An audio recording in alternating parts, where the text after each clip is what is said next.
The last 5 days, the fishermen in the northern province have staged a massive protest, blocking roads, blocking government offices, including Divisional Secretary's office, the Jaffna Kacheri and so on, calling on the government to effectively stop the rampaging bottom trawlers that come into our sea.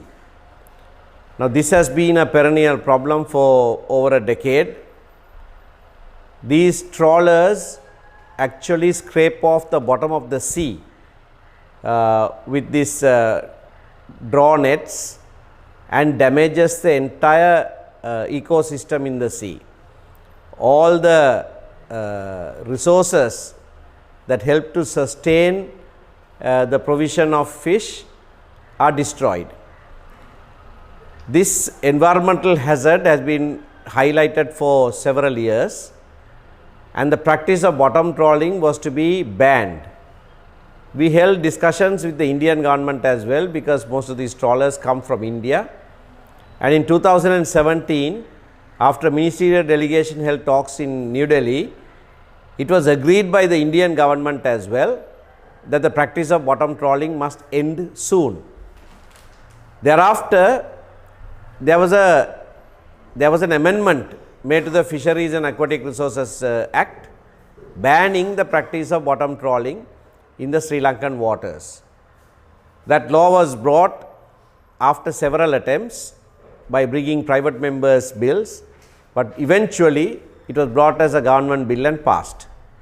As soon as it was passed, the Indian central government issued a warning to its fishermen, and they did not come for almost 2 years. Till 2019, the trawlers from India did not cross the maritime boundary. But thereafter, we are not sure what happened. Maybe there were some secret deals, there was some contract given to someone. From 2019 onwards, they have started coming in again. Now, this time, not only did they destroy the marine environment, but they also started destroying our fishermen's nets and other fishing equipment.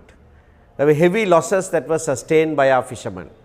As a result of this, in October last year, I led a protest in the sea from Mullaitivu to Point Pidru, asking the government to implement the law. But to no avail, these trawlers keep coming, and last week 2 fishermen from Vadamarachi East lost their lives also as a result of these trawlers knocking into our boats. That is why the fishers took to the streets in Vadamarachi. In one area, they blocked the road for 4 full days.